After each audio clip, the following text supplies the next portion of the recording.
भारत को हम हमेशा से ही रहस्यों और अगाध आस्था की पावन भूमि मानते आए हैं। यहाँ कई ऐसे ऐतिहासिक मंदिर हैं जिनके चमत्कार सच में आधुनिक विज्ञान को भी गहराई से सोचने पर मजबूर कर देते हैं।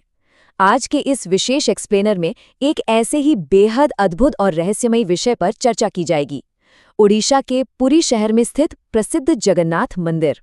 इस विश्लेषण के जरिए उन चमत्कारों को समझने का प्रयास किया जाएगा जिन्होंने सदियों से दुनिया भर के वैज्ञानिकों और श्रद्धालुओं दोनों का ध्यान अपनी तरफ खींचा है। वो घटनाएं जो सामान्य तर्कों से बिल्कुल परे लगती हैं। तो चलिए बिना किसी देरी के इस रहस्यमयी सफर की शुरुआत करते हैं। चलिए सीधे मुद्दे पर आते हैं। भौतिक विज्ञान का एक बहुत ही बेसिक नियम है कि कोई भी चीज हमेशा हवा के बहाव की दिशा में ही उड़ती है। सही कहा ना? लेकिन क्या ऐसा संभव है कि कोई चीज हवा के इस प्राकृतिक नियम को पूरी तरह से नकार दे?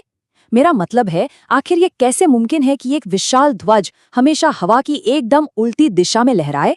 सुनकर थोड़ा अजीब लग रहा होगा, पर ये कोई किताबी पहेली नहीं है, बल्कि जगन्नाथपुरी का वो सबसे बड़ा रहस्य है जहां हवा की उल्टी दिशा में ध्वज उड़ता है।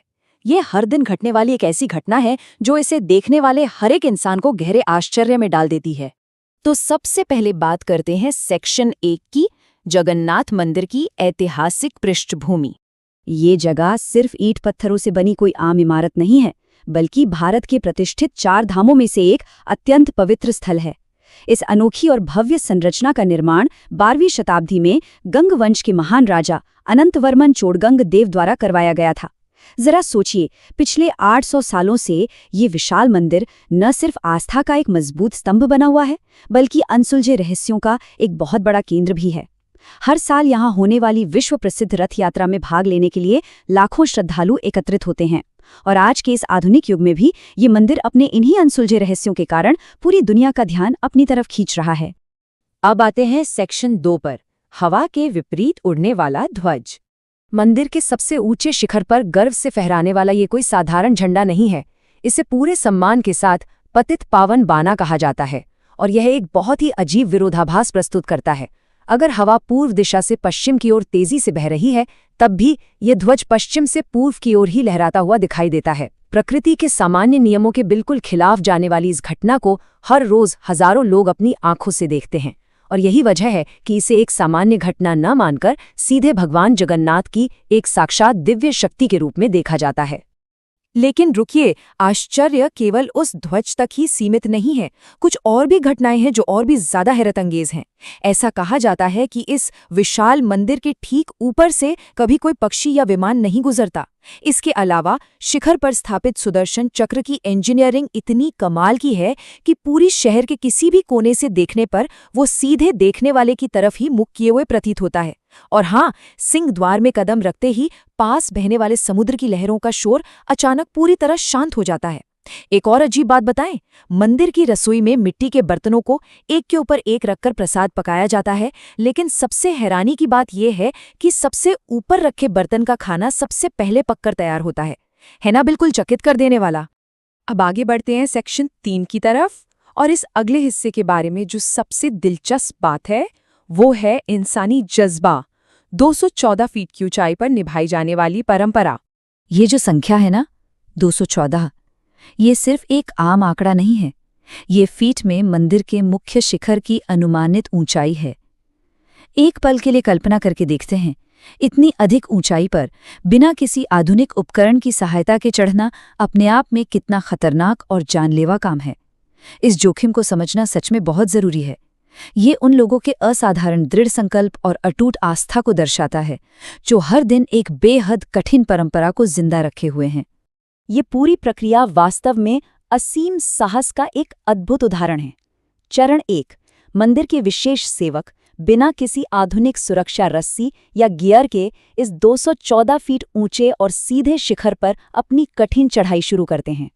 चरण 2, ये खतरनाक चढ़ाई हर एक शाम पूरी की जाती है, चाहे मूसलाधार बारिश हो रही हो, तेज हवाएं चल रही हों या भयंकर तूफान आया हो। ये दैनिक नियम कभी नहीं टूटता। और अंततः चरण 3, पतित पावन बाना ध्वज को सफलतापूर्वक बदल दिया जाता है। पता है, इस कड़ी मेहनत और नियम के पीछे एक बेहद गहरी मान्यता क्या है? ऐसा माना जाता है कि अगर किसी भी दिन इस ध्वज को नहीं बदला गया तो ये भव्य मंदिर अगले 18 सालों के लिए पूरी तरह से बंद हो जाएगा। तो अब आते हैं सेक्शन 4 पर। एक ऐसा सवाल जो शायद हम सबके मन में उठ रहा होगा, विज्ञान या चमत्कार? सदियों से इन रहस्यों ने विचारकों, वैज्ञानिकों और श्रद्धालुओं के बीच एक लंबी बहस को जन्म दिया है। एक तरफ विज्ञान और एरोडायनेमिक्स का सिद्धांत है। कई विशेषज्ञों का ऐसा मानना है कि मंदिर की 214 फुट की अनूठी वास्तुकला हवा के दबाव को कुछ इस तरह से प्रभावित करती है कि शिखर के पास हवा का प्रवाह विपरीत दिशा में मुड़ जाता है। वहीं दूसरी ओर एक बेहद मजबूत आध्यात्मिक मान्यता है। करोड़ों श्रद्धालुओं के लिए ये घटनाएं किसी एरोडायनामिक प्रभाव का नतीजा नहीं, बल्कि सीधे तौर पर भगवान जगन्नाथ की असीम महिमा का प्रमाण हैं, जो विज्ञान की समझ से बिल्कुल परे हैं।